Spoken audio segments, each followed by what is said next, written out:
Vamos lá, então, continuando nossas considerações sobre a escatologia à luz da justificação pela fé.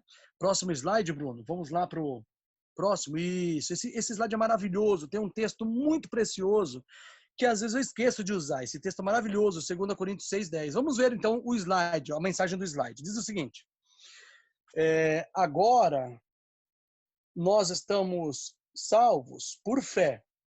Nós temos redenção por fé, perfeição por fé, justiça por fé. Na segunda vinda de Cristo, será por vista, ou seja, não vai ser por fé. O negócio vai estar em nós. Note bem, isso é bom frisar isso. Se está em você, não é mais fé. Não é. Você não espera. A fé é certeza das coisas que se esperam. Ou seja, não está aqui. Ela está por vir. Quando vem, já não é mais fé. A mesma coisa, a fé não é pela vista. Então, se você está vendo, por exemplo, a perfeição, nós somos, vamos dizer, na linguagem dos perfeccionistas, nós somos justos pela fé em Cristo. Quando eles falam isso, eles usam essa expressão, eles querem dizer justo mesmo, eles são justos de verdade, não é só justo pela justiça imputada, é para comunicada também, eu sou justo. Justo no sentido que não é aquela coisa assim de é possível viver sem pecado, nessa linha, entendeu? Não, a pessoa está vivendo, não peca, né? Então, eles creem nisso, eles creem que isso é real, só que aí não é mais por fé. Aquilo que você vê não é mais fé. Aquilo que você já tem com você agora, aqui, em realidade visível, não é mais fé, isso é vista. Então vamos seguir aí na primeira linha. E entre esses dois tempos, quer dizer, o agora pela fé e o depois pela vista, entre esses dois tempos, o que acontece? A realidade de Romanos 1,17. O meu justo viverá pela fé. Isso significa o quê? O meu justo viverá pela fé. Significa que viver entre a tensão entre o ter e o não ter. Ou seja, eu tenho hoje, mas eu não tenho em posse visível. Eu tenho pela fé. Então, o que eu não tenho nenhum, não tenho justiça. Posse visível, tá? Tangível, não está aqui em mim. Eu não tenho aqui em mim justiça, perfeição, santidade, redenção, enfim, né? Sabedoria. Eu não tenho aqui em mim. Mas em Cristo eu já tenho. Então tem uma maneira de eu ter hoje, que é pela fé, e uma maneira de eu ter no futuro, que é pela vista. Então, vou seguir daí. Isso significa que viver entre a atenção, entre a atenção, não é na atenção, entre o ter e o não ter, de crer que são justificados e confessar que são pecadores. Por exemplo, eu sou justificado, mas confessar, sou pecador. De possuir tudo e não ter nada. Por exemplo, eu possuo redenção hoje? Não em mim, em Cristo já. Então eu já possuo redenção, justiça, perfeição, santidade, possuo tudo em Cristo. Em mim, não. Isso quer dizer que eu estou possuidor de tudo, mas vivo como não tendo nada. Olha 2 Coríntios 6:10. Paulo está dizendo, né? Nós vivemos como contristados, porque os apóstolos eram muito perseguidos, né? Ele diz assim, vivemos como contristados, mas sempre alegres. Vivemos como pobres, mas enriquecendo a muitos. Como nada tendo, mas possuindo tudo. Entende? É assim, eu vivo aqui e ninguém vê em mim tudo aquilo que eu possuo, que você possui, já em Jesus. Então você possui, não é? Todos os tesouros da eternidade você já possui em Cristo, mas você não possui em você. Então você vive como se você não fosse nada e não tivesse nada nesse mundo. Mas você já tem tudo. É dessa realidade de 2 Coríntios 6:10 que eu falo que esse verso é maravilhoso e eu usava muito frequentemente quando a igreja de Prestes Maia, por exemplo, era num sobradinho na Coab Prestes Maia e havia colunas no meio da igreja. Eu vivia pregando, fugindo das colunas para olhar para o rosto da multidão da igreja que estava lá para assistir a pregação, né? E eu usava muito esse verso. Saudade. E eu vivia isso. E eu usava esse verso. E hoje eu uso pouco, sabe? E quando eu fiz esse estudo, eu pensei, puxa vida, por que eu não tenho usado tanto esse versículo? Né? Ele revela muito. Próximo slide. Vamos lá ver um pouquinho mais. Quanta coisa que a gente passa, sinceramente. Vamos lá, próximo slide. Então, aí diz, já é o slide praticamente usado de final. Tem só mais um agora o slide. Esse é o penúltimo. O Espírito Santo na existência atual. Vamos lá. Vamos lá. No dom presente do Espírito Santo, os crentes, eles usufruem, né, eles gozam unicamente das primícias. Ou seja, nós não temos tudo do Espírito Santo, nós temos só as primícias. Ou também, segundo a linguagem da própria Bíblia, nós temos o penhor do Espírito Santo. O penhor do que será consistentemente, não, aqui está escrito errado. Eu acho que é conscientemente, inerentemente e visivelmente seu, só na segunda vinda. Então, hoje, nós temos só as primícias daquilo que nós teremos inerentemente, visivelmente, consciente só na segunda vinda. Por meio de sua presença, do Espírito Santo, né, do poder dele compartilhado aos crentes, aqui e agora, os crentes começam a ser pessoalmente santos. Eles começam a se tornar santos. Os santos prosseguem para a perfeição de caráter, mas sendo impedidos pelo miserável corpo da morte. Romanos 7, 24. Eu vou ler isso aqui, porque pode não fazer sentido, porque as pessoas podem não lembrar, né? Eu vou ler isso aqui nas Escrituras. Então, eu estou abrindo aqui a minha Bíblia, Romanos 7, verso 24. Esse verso é maravilhoso. Eu amo muito essa passagem, viu? Romanos 7. Só que Romanos 7, eu confesso, gente, ó, eu patinei muitos anos para entender. E eu só entendi bem Romanos 7, só entendi bem. A segunda metade eu entendia bem, vai, do 14 em diante, eu entendia relativamente bem. Mas a primeira metade eu entendia muito mal.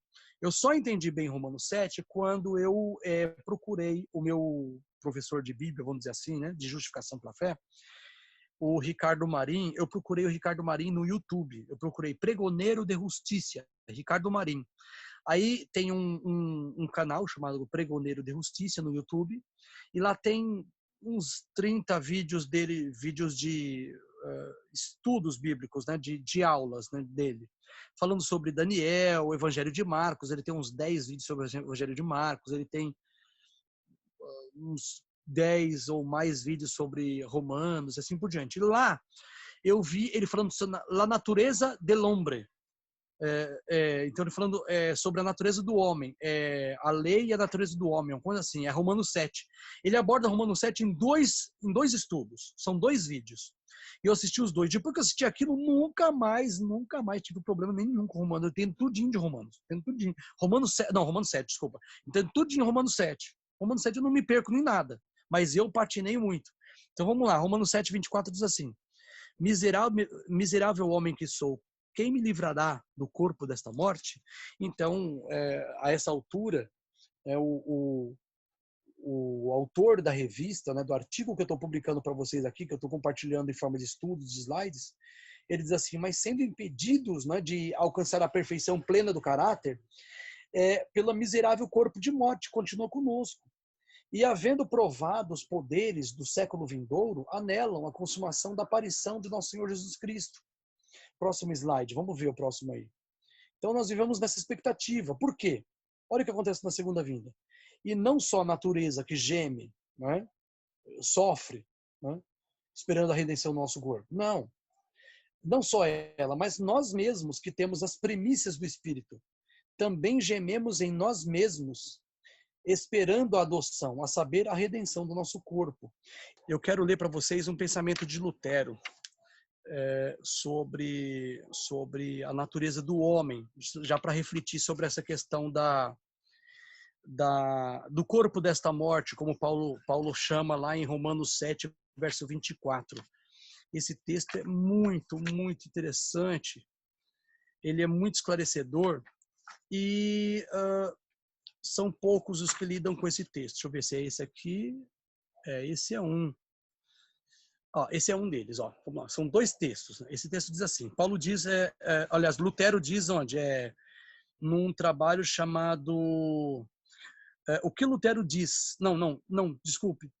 Luther's Works, assim, Obras de Lutero, volume 32, página 139, diz assim: Paulo, bom homem que era, ansiava estar sem pecado, mas a ele permanecia preso. Eu também, em comum com muitos outros, tento permanecer fora dele, mas isso não pode ser. Nós expelimos os vapores do pecado, caímos nele e erguemo-nos novamente. Golpeamo-nos e nos atormentamos dia e noite. Mas enquanto estivermos confinados nesta carne e tivermos que carregar sobre nós por toda parte esse invólucro mal cheiroso, não nos podemos livrar completamente dele, ou mesmo esbofeteá-lo até a inconsciência. Fazemos vigorosas tentativas para assim proceder, mas o velho Adão retém seu poder até ser depositado na tumba. O reino de Deus é um país estranho, tão estranho que até os santos têm de orar. Abre aspas. Poderoso Deus, eu reconheço diante de ti minha culpa. Não a leves em consideração, ó Senhor. Fecha aspas. Não existe cristão sem pecado. Se deres por acaso com algum, ele não é um cristão, mas um anticristo. O pecado jaz no meio do reino de Cristo. E onde quer que esteja o reino, está o pecado, pois Cristo pôs o pecado na casa de Davi.